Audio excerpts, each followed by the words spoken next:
Sean Cunningham of Fox 40. Stilo and Casey rolls along. James Ham hanging out. We're with you commercial free till the top of the 4 o'clock hour. We appreciate you so much for being with us. Sean, we got to get this out of the way. You're not at your home studio, so this question is going to sound a little bit different. But when you do the Kings beat, over your shoulder, there's a very nicely framed plaque of Jay-Z. It looks like Jay-Z at Madison Square Garden. Jay-Z at the White House. Oh, Jay-Z did a show at the White. So I was okay. So explain to me what that plaque is behind you.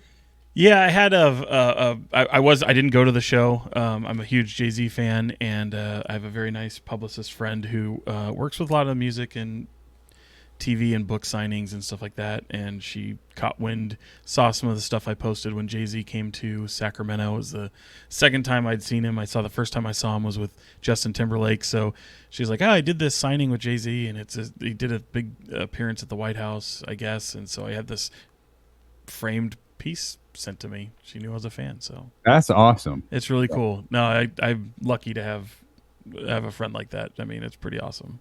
Yeah, tremendous. Okay, I feel better now. Every time I don't think I've listened to a single episode of the Kings Beat. I just stare over your shoulder at that plaque like, what was he there? Like, I know Sean is everywhere, but he really is everywhere. Yeah, let's just bring you into the conversation we were having. What is the ideal situation for Harrison Barnes right now if you're the Kings? Starting 3 or 4, probably 3. I mean, I think he's content with that. I don't think that anything has really changed to where, like, I think he'd welcome a trade, and I think he knows he's going into a expiring deal. So this final year, that whether or not he's part of the Kings' plans long term, or he can jump to a contending team or a team that is a little bit more established into a possible postseason run, I think he's open to all things. I mean, especially considering when you think about having your future locked up and having that security. I think he's more than happy in Sacramento. I think he loves the organization, loves a lot of the teammates around him, knowing how much he means to them, but also realizing where he is in his career too. So for anyone who thinks that he'd be upset to leave Sacramento, no, he'd love to probably jump onto a contending team, but I don't think it would be any kind of team that's going to be worse off than what the Kings were in previous years. But I think he recognizes some of the opportunity that might lay ahead with this team in Sacramento as well. That was a roundabout way of saying he's staying, he's going, he's staying, he's going. He doesn't mind being here. He wants to leave. I think he's open. I mean, James, you know as good as I think he's just open to anything. I mean, at this point in his career, he's a top flight player on this team. If he goes elsewhere, it might be coming off the bench. I think he's already signed his biggest contract of his career. I don't think he's going to sign anything bigger than what he currently has. So I think he recognizes that. And again, I think he's just very well comfortable. I don't think he's going to want to be a part of any rebuilding, but I think he's comfortable with where he's at here in Sacramento. And if it was beyond this year, I think he'd welcome it. But I also think that if given the opportunity, I mean, we all know how this is a business, and you're an expiring deal. And if you get to training camp and you're still on the Kings and you haven't been moved yet, he'll be fine with that. He'll be great with that. If you get to February and all of a sudden you're dealt to a team that's a top 5 team in the East or West, I think he'd be fine with that too.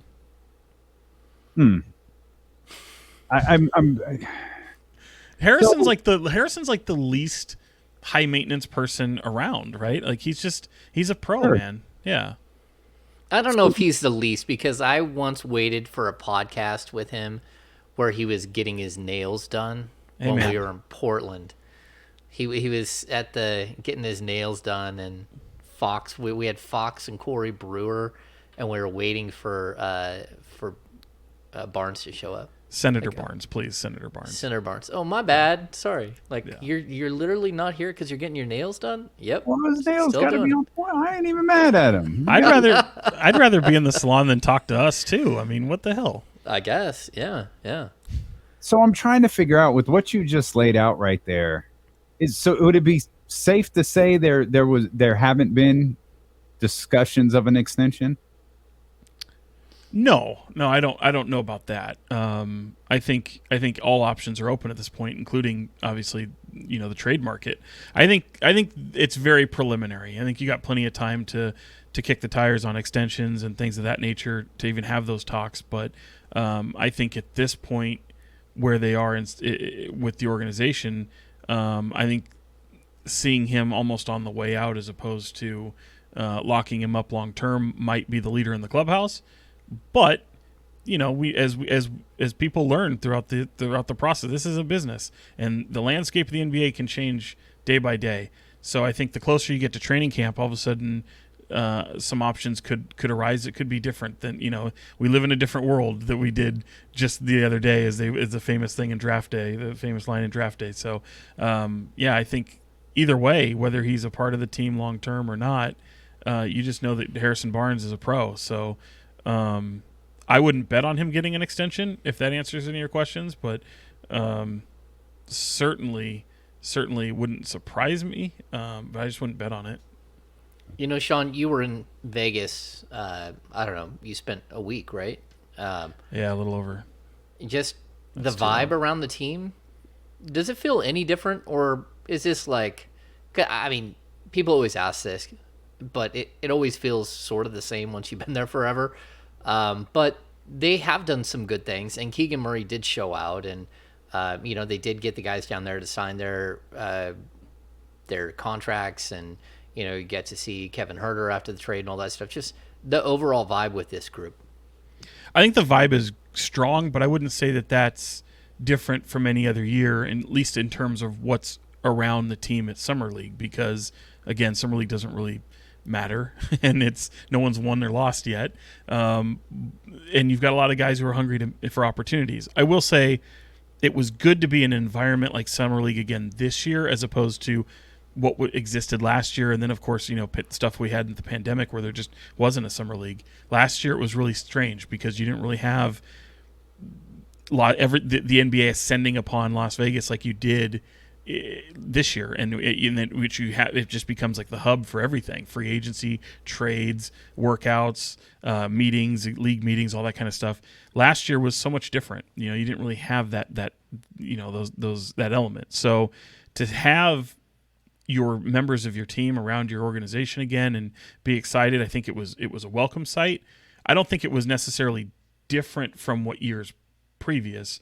I'll say this: I think the biggest excitement level that I've seen around this team comes from the likes of before I even got to Vegas, talking to vets like De'Aaron Fox. You see, talking very, very briefly in Vegas with Domantas Sabonis just off to the side to hear how absolutely over the moon he is with someone like Mike Brown, De'Aaron included. And I think if you saw the interview before I went down to Vegas with Fox, I asked you, James. I asked a lot of people that I was, that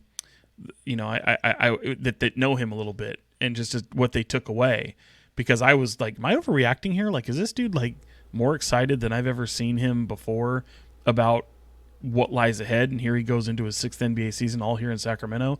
It can't be just Malik Monk.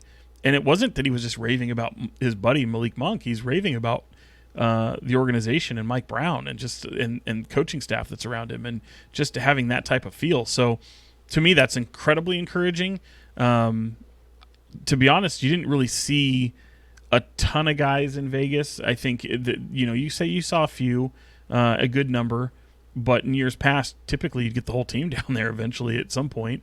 And this year it was just kind of a handful. So fortunately I was able to meet up with Fox and really kind of get the temperature of the water, at least from him, around this team. The Sabonis thing was very, very small, but I love seeing Davion Mitchell just sitting there with a basketball in his hands at all times. I mean, that guy's just such a competitor and ready to go, and you can tell he misses it, man. You could tell it was keeping him off the floor was a chore.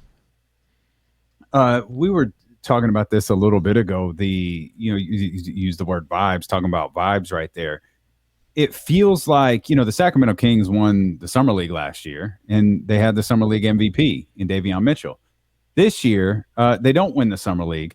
They have the Summer League MVP again in Keegan Murray, and it feels like this fan base, and I think rightfully so, is on fire for Keegan Murray, even more so than they were last year. Like, what do you think? And I'm sure it's a combination of things, but it feels like the Kings have a lot of really positive momentum going for them, building up with the fan base right now. What would be the main thing you attribute that to? People putting a lot of stock into summer league, and they probably shouldn't. I mean, there's just an excitement. It just shows how starved the fan base is for just any little monicum of success.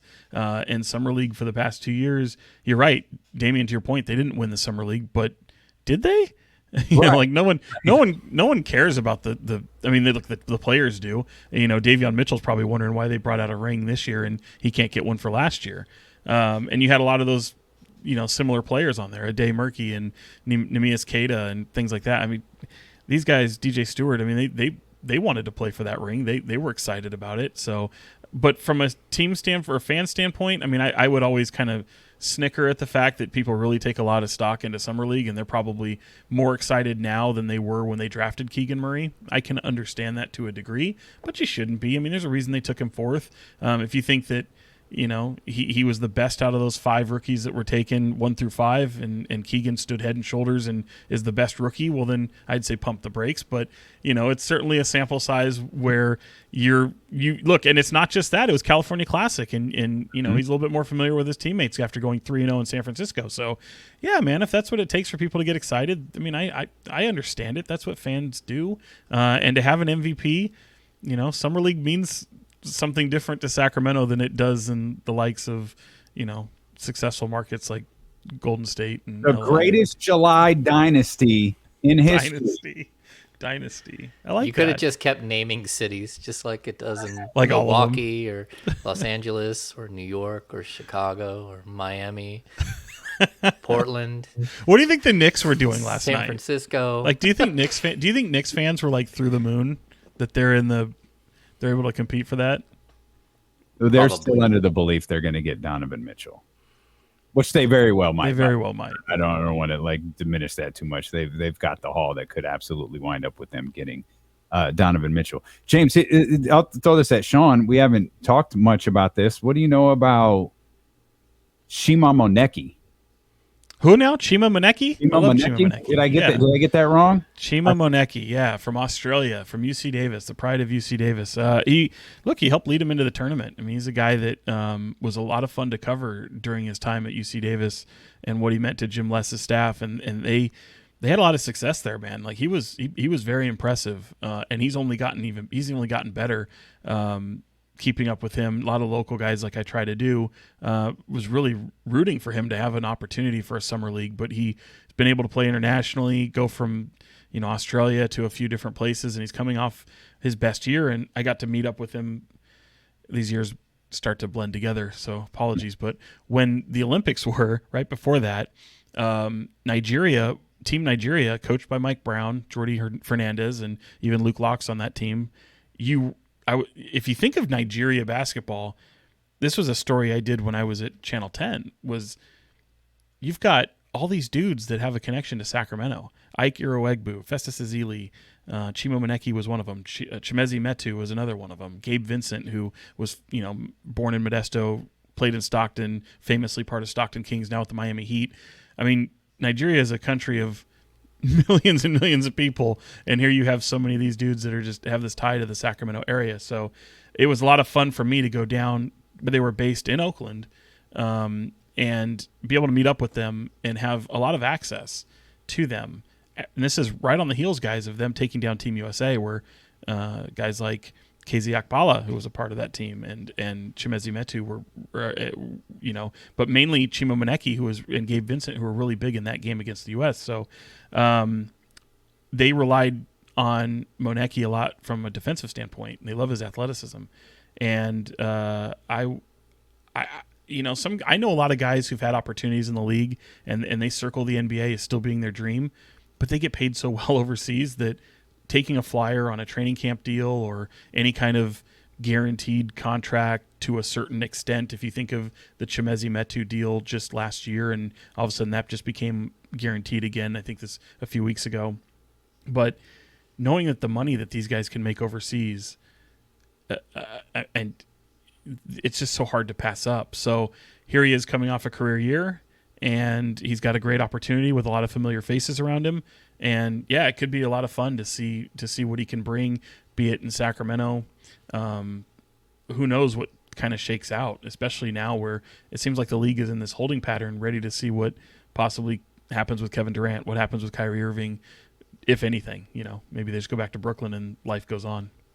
Which Sean, is what I put my money on. Sorry, James. Yeah, I would too. Sean, you brought up Chima there. You brought up Okpala. Like half of this team feels like it's related in some way to the Nigerian national team. Just the fluidity of that. Like, why do you think that is? Do you think it will help Mike Brown sort of institute some of the things that he's doing? Because a lot of the guys that are going to be around, even like the third and fourth, like guys on a depth chart, are guys that actually understand what he's trying to teach. They're there, like they've bought into him in the past, and they understand that, what Mike Brown is trying to do. Just what do you think that will influence, having like that group of players, but also coaches that all have such strong ties to Brown? Yeah, I mean, what I take from it is it's definitely familiarity with the system. Now, granted, the NBA and the international game is a lot different, but you're wanting to bring a physicality to your team that, let's face it, I mean, Dave Yeager used to kind of crack on his team a lot, saying he's filled with a bunch of nice guys, and you don't want that. You want some physicality, you want some toughness, and I think that's maybe part of the goal, all the while, being familiar with the Mike Brown system. Who knows what it looks like beyond training camp? I mean, these are very small deals likely, and like we said, anything can shake out. We still have a lot of offseason left. So, but I do think that's the thought process. I mean, I think having people who are familiar with your system, familiar with your staff, who are going to push people that maybe aren't so familiar and might have a little bit more of a, I hate to use this because it almost, I call it a sense of entitlement. I don't mean that in a disparaging way where guys come in and they're just comfortable and well, I've got my contract. It's a lot. This means I'm going to have minutes, but it does push you in the beginning of camp when you have maybe someone can get a leg up on certain competition that is around them. And I think the thought process there is Mike Brown is very involved with a lot of decisions that are being made with the front office. And I think that's a good thing.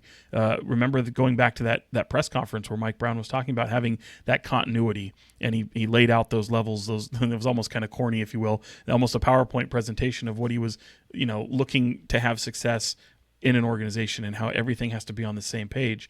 And I think this is an example of that for sure. Sean, you've seen it all, your time covering the Kings. What is your feeling of this offseason that the Kings have had? Certainly better than last year, because last year, I was upset. Not upset, that's a wrong word to use, but I'd always kind of turn my head like a dog that hears a funny noise that it doesn't understand when people are saying what a great offseason they had. I was like, no, it's just a double down on the previous year. I didn't really love many, if like any of the moves really that they made. This one feels more complete. This one feels like a lot like what we were expecting last year, and certainly adding the shooting.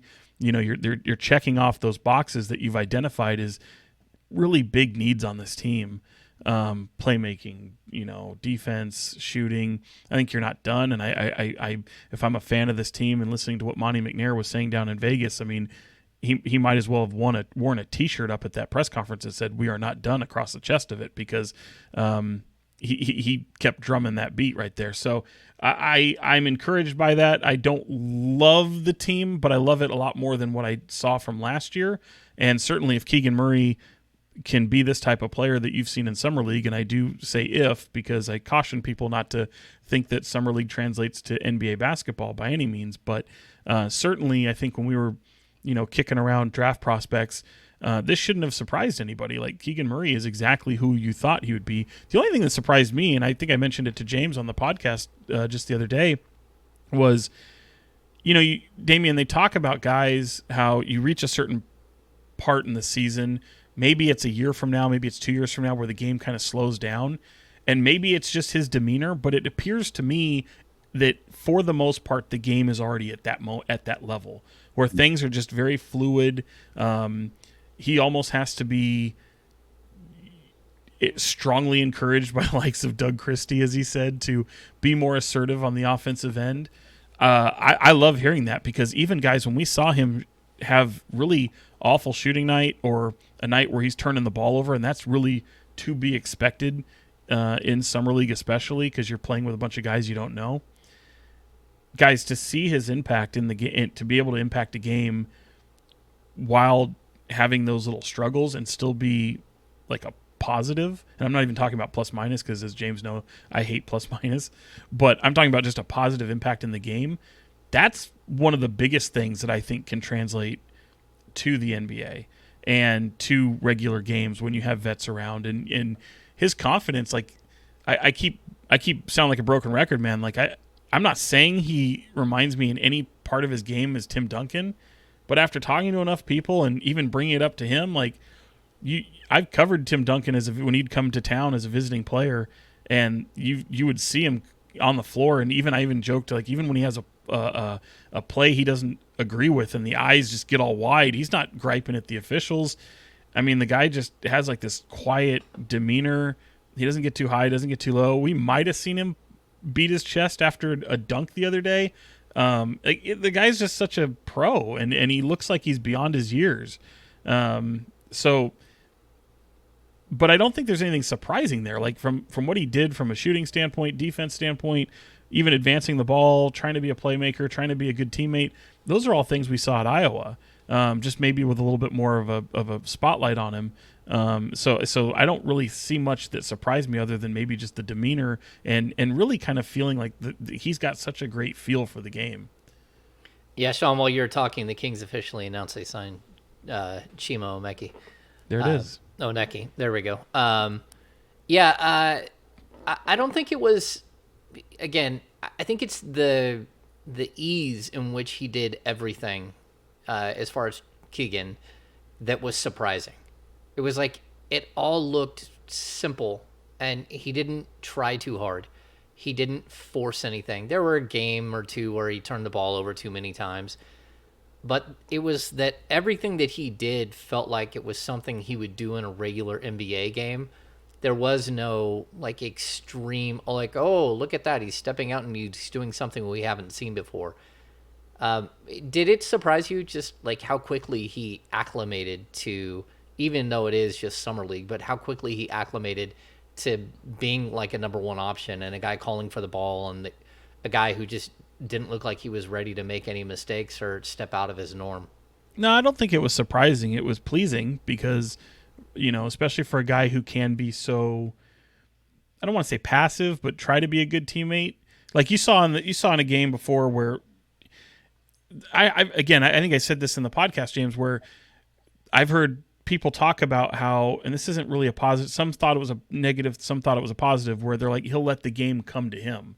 And if you go back and look at that Magic game, which was just wild, by the way, just a weird game, but that everyone was looking forward to that matchup with Paolo Banchero. And I think whoever at the league who created the schedule for the Kings in Vegas, like, thank you, because he goes up against Paolo Banchero, he goes up against Chet Holmgren, he goes up against Benedict Mathurin. He's guarding basically three positions a lot. And then had he played in the final, the final game against Houston, he would have gone up against Jabari Smith. So Jabari played that game. Keegan did not. I was looking forward to that. A little bit disappointed that didn't happen. But point being, like, sometimes he lets the game come to him. Banchero was feeding him his lunch, and I think a lot of that continued until Keegan just said, "Okay, now I got to be an option. Now I got to kind of step it up a bit." There was another game. I think it was the Indiana game, where he shoots 12 of his 16 shots were from beyond the perimeter. Right.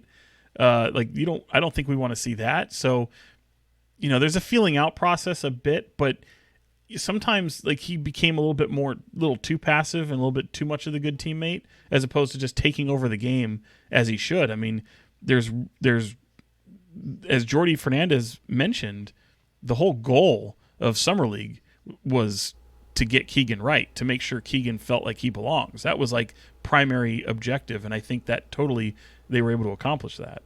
MVP will do a lot. That'll do a lot for you. Outside of the MVP, did anyone else on the Summer League roster stand out to you? Oh yeah. Keon Ellis, man. Keon Ellis was a lot of fun. I mean, yeah, you can certainly poke at holes in his, not probably a great ball handler or point guard option, and you could That's maybe okay. say He doesn't have to be. Yeah, he shouldn't. I mean, I think they definitely want to bring that out of him, and I think that's a goal that he'll have in Stockton for sure to try to improve the playmaking. But what he brings on the defensive end and his like swagger and attitude, and he's constantly chirping, is, I mean, man, if you just, I wish, if nobody knows here at Fox 40, like I've got my camera and I'm following the ball, I'm shooting, I'm writing, I'm doing everything on my own. But I kind of wanted to just ISO Keon Ellis every time he was on the floor and not see what goes on around him. He was that entertaining. He stood out like a freaking beam of light. I was really impressed with Keon Ellis, and it was even more than what I remember. I think every time he shot the ball, I just had confidence it was going in. Didn't he shoot like 50% at one point from the perimeter? He was at 57% going into the final game that he played. Right. Yeah, 57% from three. Like the whole time he's just like knocked down. What I saw as a player that like knows exactly who and what he is, and then for one game the Kings decided that they were going to put him at the point and it was almost like, hey, look, we need a third point. Why don't we just give this a shot and see how it looks? And it was like, oh no, let's not do that anymore. And I mean, in all reality, it cost him a game. And I'm not blaming it fully on him. It was that when they put him with another group of players, it didn't work, and the bench was an absolute nightmare. And I felt bad for Keon Ellis in that situation. But I think we know who he is, and his fastest way to the NBA: play defense and hit your 3-point shots. Both of those things he did. It's like, okay, well, I know it's just summer league, but I'm anxious to see more of him. Yeah, I am too, and I think part of that too is they definitely want to develop that, and I think that's what these games are for sure. And with DJ Stewart not being ready to go with the hamstring that he kind of, muscle injury that he had from the first game of California Classic, it was almost by necessity to a certain degree. So, it was a lot of fun. I think if Kings fans take a lot away from Summer League, I think that they're looking at a lot of people that'll probably be in Stockton, maybe beyond. Some of them may have found jobs on other teams by the time this is all said and done. Sean, am I crazy for loving Neemias Queta? No. Why would you think that would be crazy? I don't know. Like I was telling James earlier, I have flashes of Louis the King. Like I liked Louis King last year, and I thought like I see some things there. Neemias Queta, I mean, I feel like he's a big dude. I think it's still a line from Kenny. If he learns to play a little bit more angry with a little bit more aggression, like I feel like he has a lot of tools there, and I don't know how patient they're going to be with him. I don't know how much time that he has to really develop these. But outside of Keegan Murray, obviously Keon Ellis jumped out just dramatically. But for me personally, I was watching Neemias Queta pretty closely, and I loved what I saw, and I feel like there's a place for him. Do you mean on the regular roster? You think there's a place in the NBA? There's a caveat to that, and James and I were discussing this earlier. If Alex Len is gone, yes, I absolutely believe that there's a place for Neemias Queta on the roster. With the main roster constructed as it is, it's probably better for him to spend a bulk of his time in Stockton, getting reps down there, playing in all those different games. Or maybe there's a situation where even if Alex Len is gone, he can do both. He obviously needs time on the floor, but I can see him being a quality, certainly a third center on this team, and then potentially a backup center on this team. Yeah, I agree.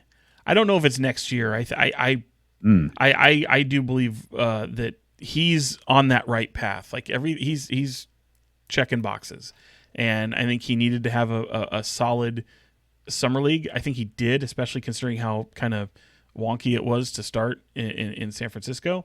But yeah, man, I think I want to see some progress from him for Stockton, because I don't think he played enough in Stockton last year. I think a lot of that was by design. Like they wanted to keep him around what an NBA environment looks like and feels like, and I think they were trying to be pretty aggressive on the trade front and didn't know what the team could shake out and look like. And I think being around a guy like Sabonis at this point is going to be really great for him, especially for a guy who can kind of move the ball a little bit. And I just wish he could hold on the ball a little bit better. But I think being around Sabonis will be a big help. The only concern I have is sometimes I think he tries to do too much. I'd rather it be a little bit more natural to him. I think his instinctive abilities are really, really good. Sometimes he just looks to score too much, and I think, look, if you're going into this G League season, use that. You go into Stockton and try and be their number one, number two option on offense, and hopefully you can average 20 points and do it in an efficient manner that doesn't disrupt the offensive flow. Sean, we got some time here before training camp starts. McNair keeps saying he's going to be aggressive. I ask you this on the podcast all the time. Are they done? You think this is a roster we're going to walk into training camp and into game one with? I'll take him at his word. I mean, he really set the table saying that they're not done. Well, hey, they signed Monecki today. Maybe that's what he meant. Finished. Yeah, man. I think they're going to try to be really aggressive. Still, you don't make a move like you did back in February to bring in an all-star caliber player like Sabonis and just leave it at that. I think you've added some pretty nice pieces, but I think there's possibilities that can exist out there, and a lot of them can be those discussions that you had last year and trade deadline and around the draft and maybe something kind of shakes out. I don't know if it's going to be a home run swing type move, but I think there's moves out there that can be made, and I think everyone just kind of has identified the likes of Rashawn Holmes and Harrison Barnes as being those guys that are the most likely to be moved. Sure, I get it. But there could be others, there could be others that conversations are being had all the time. So, it's interesting because you don't really have your picks to play with, and that kind of takes you out of some possibilities, but I think you can still be a part of the conversation. I don't know, James, you'd probably know this better than me, but I don't think they're going to use that biannual exception, right? Like, I think that's probably something they'll save till next year. Yeah, I don't think there's anyone left on the market that I would go out and spend $4 million on. You can give them less than the $4 million. You can do a biannual exception for $2.5 million, but it's got to be a 2-year contract. But at the same time, I don't think that there is someone out there that you just look at and go, oh man, they got to go get that guy. And so you might as well hold on to it, because once you use it, you can't use it the next year, which is again why last season we thought that they signed Alex Len to the biannual exception, and they didn't. They actually used the MLE on him instead, so they held on to the biannual for this year. Be the same next year going into next season. And they have a pretty decent trade exception, right? They have a $4 million, I think it's $4.1 million from Halliburton, and then another for like 1.75 for the Marvin Bagley deal. So yeah, they've still, we talked about this earlier. They still have like 28 million plus in expiring contracts, because you got Harrison at 18.3, you've got Alex Len at 4, you've got 2.6 for Trey Lyles, you got 4 million for Terrence Davis. Like, you still have plenty of expiring contracts to work with, and maybe you can go out and do something. It's just your first round picks are pretty tied up. And the biggest, Damian, I think both you guys, like, to me, you still kind of need a 3-and-D, and you still really much need another point guard. So with having kind of those concerns, you can't be done. Like, if this is your roster going into the season, well, you obviously have some holes there. So yeah, I got to take them at their word and say that they're not done. Sean, you are the man. Thank you for spending so much time with us today, my friend. We greatly appreciate it. Anytime, you know that, guys. Anytime.